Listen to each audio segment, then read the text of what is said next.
everybody, welcome back to Ghostly French Toast, and today we're doing a lore video, and this lore video is on Sir Alonne and the Old Iron King. So enough dollar around, let's dive on in. When the Iron King first began his rule, he basically wasn't this powerful king as he is, or when he was, before he died. He owned this small piece of land and he wanted to get more, so he decided to stage an invasion of Ven. Ven is basically an undesirable region. There's nothing really there, and the Iron King lost a lot of men in this fight, and he knew if he was going to continue conquering, he needed to have like some kind of like brains behind it, like something to guide him.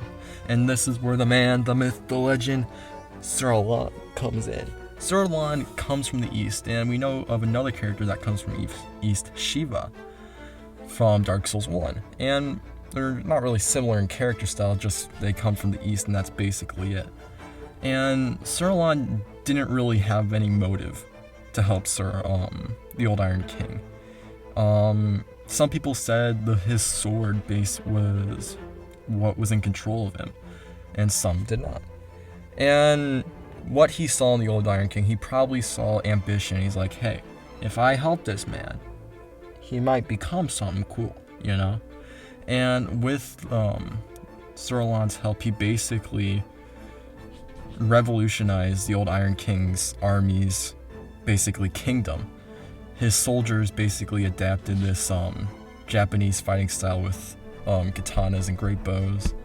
And over time, as their power grew, as Sir Alonne advised the Old Iron King, they came across this device called the Smelting Wedge. And what this did was basically create iron at will and melt it. And the Old Iron King, in his name, the man likes iron. And with this power, he basically created an entire castle, or keep, made of iron. And rumors have it that he actually even tried to make a dragon of iron once. Quote by Vatio Video. I felt like I had to say that. They also revolutionized the Iron King's armies even more by creating these iron armors.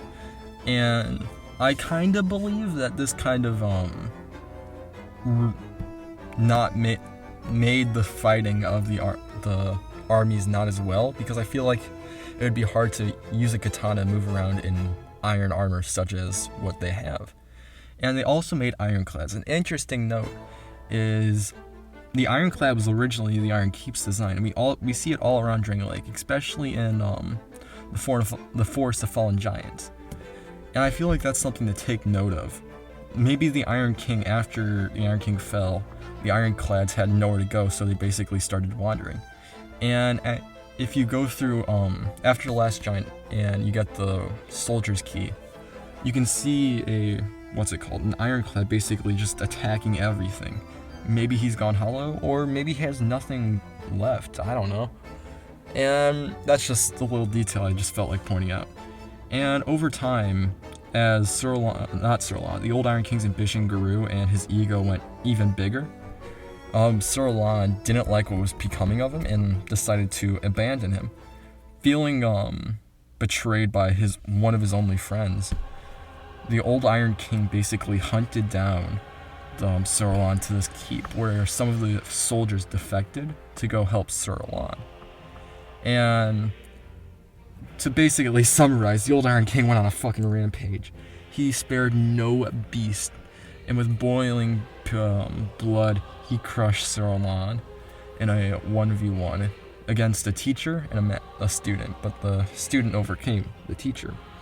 And after the Old Iron King defeated Sir Alonne, he realized that Sir Alonne had kept his throne, and feeling grief, he basically grabbed his armor and put it at the top of his castle, or tower, Broom Tower. And something I should point out is the Old Iron King was going to have a wife, and this is one of the Child of Darks, and we see how the Child of Dark affects all the kingdoms. They bring it to ruins.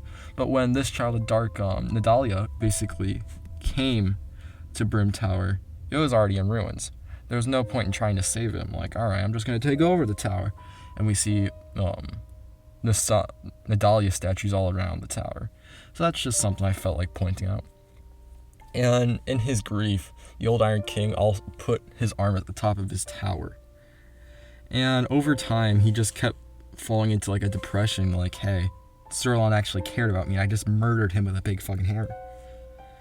And this had created a toll on him. And one of his pyromancer Egil, was really good at infusing fire with armor.